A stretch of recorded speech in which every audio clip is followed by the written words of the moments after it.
Hi friends, welcome back to my channel. இன்றைக்கி நம்ம சேனலில் பார்த்திங்கன்னா காடையை வச்சு தான் ஒரு கறி பண்ண போகிறோம். இது எங்கள் அம்மா தான் பண்ணுவாங்க. ஆனால் அவங்க பண்ணுறது பார்த்திங்கன்னா குழம்பு கொஞ்சம் தண்ணியாக தான் இருக்கும். ஆனால் டேஸ்ட் ரொம்பவே நல்லாயிருக்கும். அதே மாதிரி பார்த்திங்கன்னா மசாலா ரொம்ப அதிகமாக போட மாட்டோம்.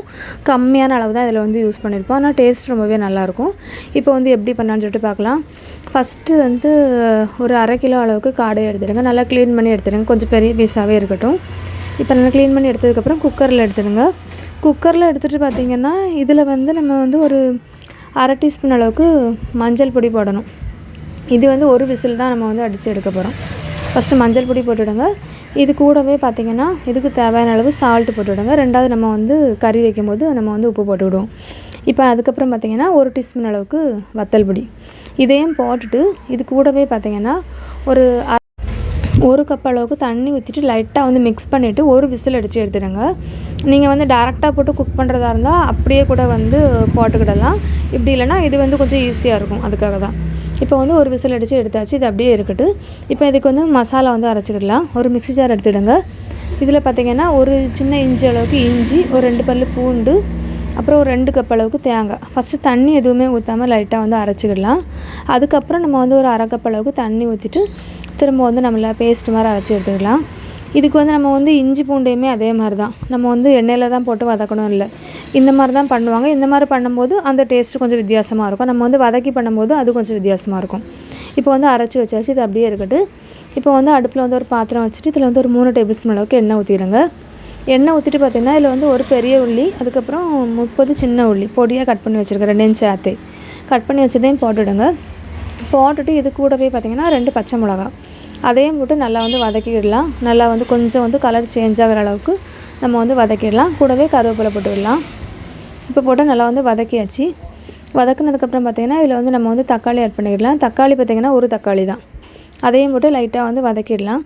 வதக்கிட்டு பார்த்திங்கன்னா இதை அப்படியே நம்ம ஒரு நிமிஷம் மூடி வச்சிடலாம். அப்போ அந்த சீக்கிரமாகவே வதங்கிடும். அதுக்காக தான் இப்போ ஓப்பன் பண்ணி பார்க்கலாம். இப்போ ஓரளவுக்கு வதங்கிட்டு நல்லா மிக்ஸ் பண்ணிவிட்டு மசாலா பொடி ஆட் பண்ணிடலாம். மசாலா பொடி எல்லாமே ரொம்ப கம்மியாக தான் இதில் யூஸ் பண்ணுவோம். ஒரு 1/4 டீஸ்பூன் அளவுக்கு மஞ்சள் பொடி, ஒரு 1/4 டீஸ்பூன் அளவுக்கு ஜீரகப்பொடி, ஒரு 1 டீஸ்பூன் அளவுக்கு வத்தல் பொடி, அப்புறம் மிளகு பொடி பார்த்திங்கன்னா ஒரு 1/2 டீஸ்பூன் அளவுக்கு, மல்லிப்பொடியும் பார்த்திங்கன்னா ஒரு டீஸ்பூன் அளவுக்கு தான். நார்மலாக நம்ம சிக்கன் கறி எல்லாமே பண்ணும்போது மல்லிப்பொடி கொஞ்சம் அதிகமாகவே போடுவோம். ஆனால் இந்த கறி பண்ணும்போது மட்டும் கம்மியாக தான் யூஸ் பண்ணுவாங்க. இப்போ அதுக்கு லாஸ்ட்டாக பார்த்திங்கன்னா இறைச்சி மசாலா பொடி ஒரு 1/2 டீஸ்பூன் அளவுக்கு இது எல்லாமே போட்டு நல்லா வதக்கிடுங்க. அந்த மசாலாவோட பச்சை வாசனை எல்லாமே போய் நல்லா எல்லாமே ஒன்றா சேர்ந்து மிக்ஸ் ஆகி வரணும். இப்போ நல்லா வதக்குனதுக்கப்புறம் நம்ம அரைச்சி வச்சுருந்த தேங்காய் போட்டுடலாம். தேங்காய் போட்டு இதில் தண்ணி பார்த்திங்கன்னா ஒரு 2 கப் அளவுக்கு தண்ணி ஊற்றிக்கிடலாம். தண்ணி இதோடய அதிகமாக ஊற்றினாலும் நல்லா தான் இருக்கும். இப்போ தண்ணியெல்லாம் ஊற்றிட்டு அந்த மிக்ஸி ஜார் கழுவுனது அதையும் இது கூடவே ஊற்றிக்கிடலாம். ஊற்றிட்டு ஃபஸ்ட்டு பார்த்திங்கன்னா இது நல்லா கொதிக்கணும். அதுக்கப்புறம் தான் நம்ம மூடி வைக்க போகிறோம். இப்போ இதிலே பார்த்திங்கன்னா உப்பு செக் பண்ணி பார்த்துட்டு இப்போ நம்ம குக் பண்ணி வச்சுருந்த அந்த காடை அதையும் இதிலே போட்டுட்டு உப்பும் போட்டுடலாம். உப்பு போட்டுட்டு ஃபஸ்ட்டு கொதிக்கட்டும். கொதித்ததுக்கப்புறம் நம்ம மூடி வச்சு நம்ம கொதிக்க வச்சு எடுக்க போகிறோம். இப்போ பார்த்திங்கன்னா நல்லா கொதிக்க ஆரம்பிச்சிட்டு டேஸ்ட் பண்ணி பார்த்துட்டு ஏதாவது கம்மியாக இருந்துச்சுன்னா போட்டுக்கிடலாம். வத்தல் பொடி அந்த மாதிரி.